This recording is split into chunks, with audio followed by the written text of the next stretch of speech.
This is our installation guide for the CRF 300 Rally. We're going to be putting a ezCAN PURE on this bike.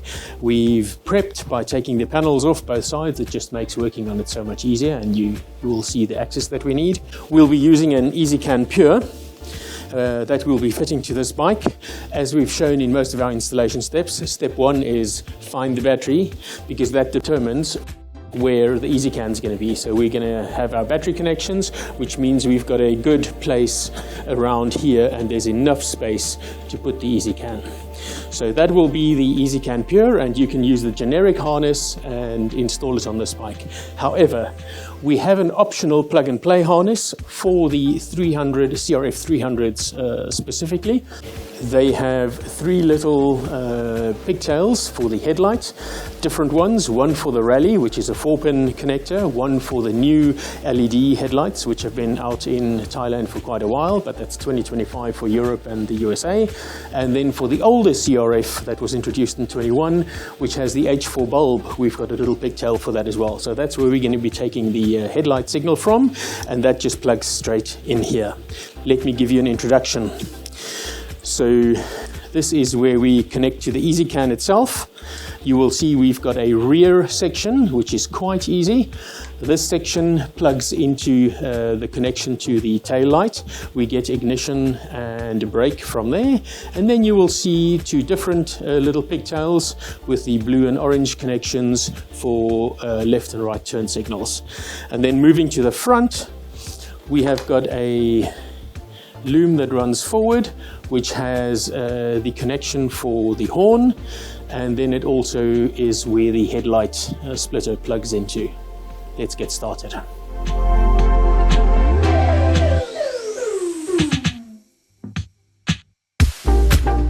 Let's get cracking with the rear harness. That's the tail light for ignition and brake, as well as the left and right turn signals. We're going to be tapping into these. Let me put this aside. We put the sleeve further back. So here we have, let's see, you can easily follow this connector goes directly to the tail light. So this is the one that we're going to be undoing. So there we go. And then we need the orange and blue connectors. So they just pop up ever so slightly and pull out. Same one, let's just do the blue one. You will see this one, we just pop it up and it slides out. So that's it. Now, top tip, because we want to get this through here as well, I've put this back. We've got enough space at the back there, and I'm just going to be putting our connector through there. And there we go. And I'm going to be pulling the front connector, the front harness through as well. There we go. So we now actually have our connector along with the front harness that we're going to be connecting to the ezCAN and taking to the front of the bike. And here we go now. So let's start with the brake and tail. That is super simple. Click. And the next one, wrong side, click. Let's take the blue. As you would expect, blue goes to blue.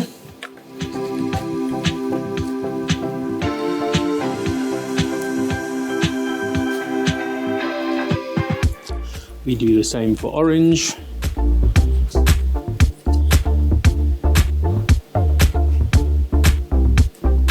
And voila, we're going to be putting this back now, but there you have it. You have got left turn signal, right turn signal, ignition and brake. So that's 4 of your signals done. Let's put this back.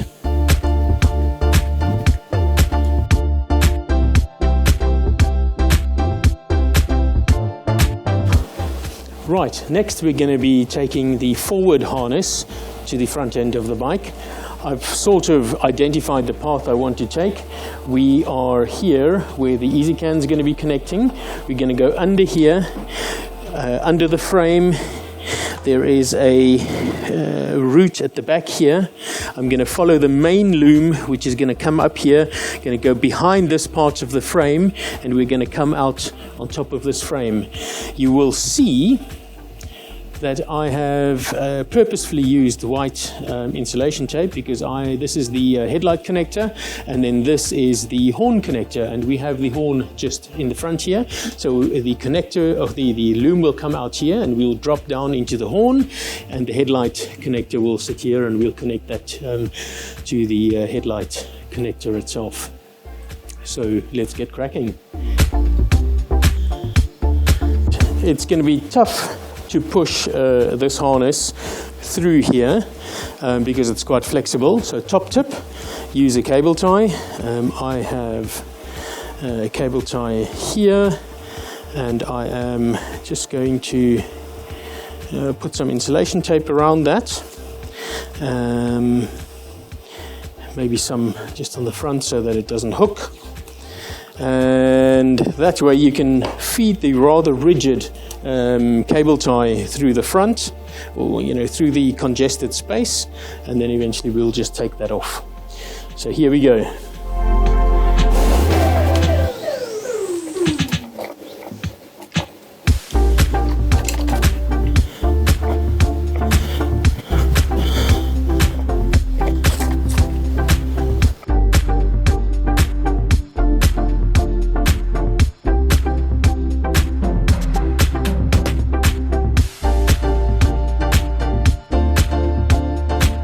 Being a well-used bike, there are quite a number of harnesses on this bike already. Right. How lucky can one man be? But as Gary Player says, the more you practice, the luckier you get. So we've got this behind the frame, all following the main frame. You'll see there's some nice places where the main frame is protected from, the main harness is protected from the main frame. We're running all the way there. We'll cable tie those, and we're here, which will bring us to the front here where we drop down to the horn. I just need to get it through there still. So let's see where that takes us.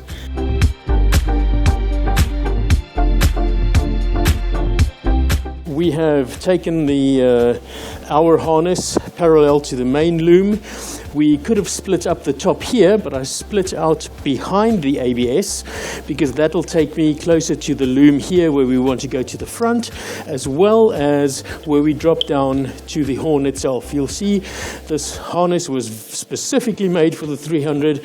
Our green wire, which is our horn tap, sort of ends where the horn is, and we've got a nice bit of slack built in there. I'm going to undo these white sections so that we can get the horn wire out, and then I'm just going to cable tie that to make sure that everything is nice and secure, and we'll be pretty much done with the wiring harness.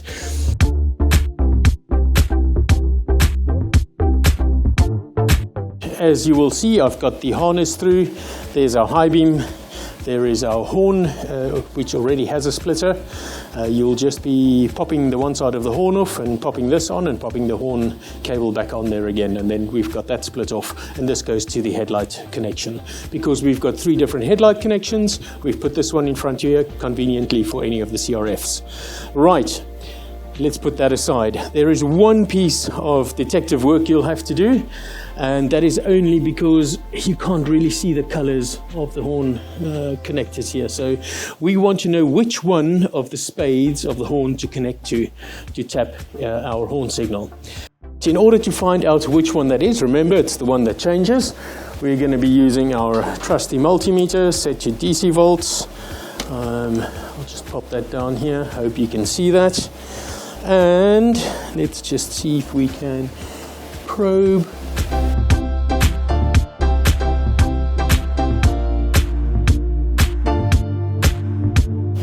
Ignition on, find the horn, and I'm going to use my probe against one of these. There we go, you can see it's 0. Let's it remains 0, so I'm pretty sure it's not that one. Let's just take the other one. Oops. Make sure you don't short anything out to the body of the bike. Let's hit the horn again. and you saw that goes to VBAT, roughly VBAT. So we know it's the one that I'm on now, which is the one furthest down. Obviously not guaranteed that your one will be furthest down. It depends who in the factory put the horn in or put the cabling harness onto the horn. Test it. So I've taken off the original horn connector. You'll see we just slide it over the lug. Here we go, so there it is. I press them together, and now this one goes onto the horn.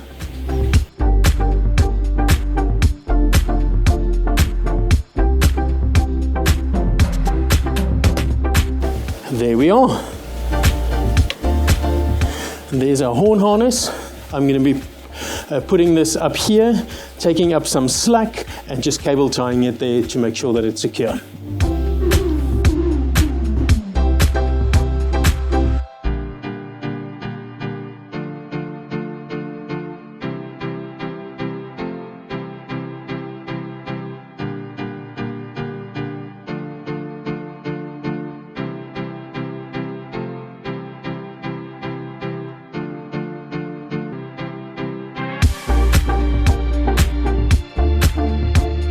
Obviously, you need to remove the windscreen. If you've got a grill in front, that comes off as well. The headlight is held in place with 4 screws. You've got 1 screw on the top here, and you've got 1 on the opposite end, and then you've got 2 at the bottom of the headlight. For that, you have to have this little grill pulled forward so you can access those screws. This grill removes rather easily. You take these bolts out. It's a bit of a jiggle, but then the grill can be pulled forward and down, and you've got access to the 2 bolts in front below the headlight, and you can take the whole headlight out. To access the headlight signal, we're going to be connecting our plug-and-play harness to the headlight connector, and we thought we'd just show you where that was. To do that, we've just undone the 4 screws of the headlight, just to move it forward slightly, so that we could easily undo the brackets or the bolts that hold this bracket. Move it out. You've got 2 sets of connectors. The one is the headlight connector, which sits on the one side, and the other sheath covers the turn signal connections, and it is this one that we're going to plug into. And a top tip is these rubber sleeves, just fold them back. It's very difficult to push them back, just fold them back, then you can click onto the little release connector at the back, and the connector comes off, and that's where we're putting our plug and play harness in.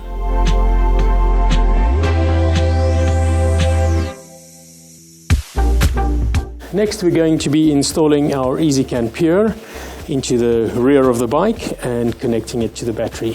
For that, I'm just leaving the ezCAN here, and I'm just feeding the battery harness through.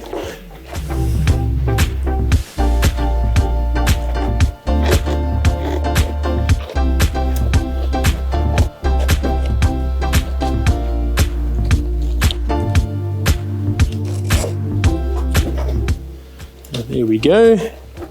We've got the ezCAN back here, and we've got to figure out how we route this. I think I'm going to bring this around like that, and then we have the earth or the battery negative over there. Another top tip, if you need to get this big fuse section through a tight space, open it up, take out the fuse, and you've got a much smaller profile. Now we can easily route that through a tighter space. As always, with the battery, we remove the earth first, because that takes the battery negative away from the frame of the bike. Then we'll be undoing the positive, connecting the positive, and lastly doing the earth of the battery. There we go.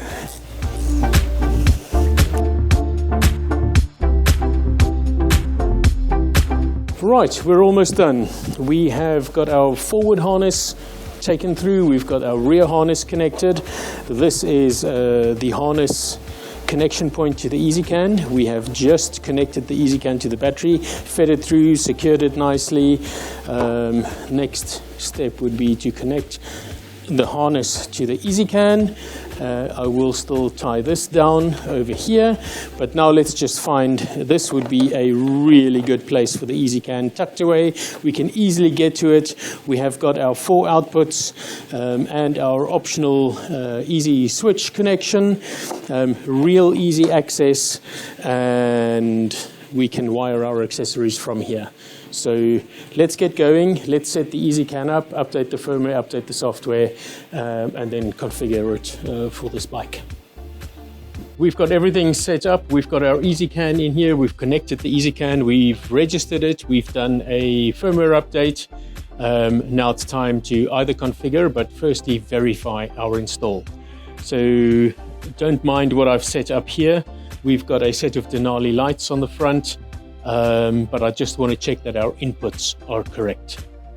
So we go to the hamburger menu and diagnostics, and what we're looking at is our system variable section over here. So we can see 12 volts on the battery voltage. I'm going to be switching on the ignition. We're going to be having a look whether we can see the high beam, then actuate the brake, right and left turn signals, and lastly the horn input. This is just to check that we've got all the right values. Just to show you, if you wanted to set any of those, these are where you set the thresholds and either invert or not the horn and the high beam. This bike is pretty stock, no horn inversion, no high beam inversion, and the stock values work really well on this CRF. Let's close that. Right, we're looking at the battery voltage. Let's switch the ignition on. There we go. You can see we've got ignition detected. And we've got a turn signal going as well. We can see the right turn signal was still on. Let's jump into the left turn signal. You can see that's going. I'm going to stop that. Let's just give ourselves a brake check. We can see that that works. High beam, obviously. There we go. We can see high beam is on, high beam is off, high beam is on, high beam is off. Lastly, horn check. There we go. All our signals are ready to go. Our install of the Honda CRF 300 Rally is complete. We installed a ezCAN PURE on this bike, and we used the optional plug-and-play harness. Super easy. Let's give you a quick overview. The lights were set for on when engine running, as to not drain the battery when the ignition is on. I'll switch the ignition on, start the bike, you will see the lights come on. And then I will give you high beam, low beam. I'll flash the high beam 3 times. You'll see some strobing. I'll hit the horn. You'll see some strobing. I'll do the indicators left and right, and you'll see the respective light shut down as to not to drain out the indicator on that specific side. Let's get started.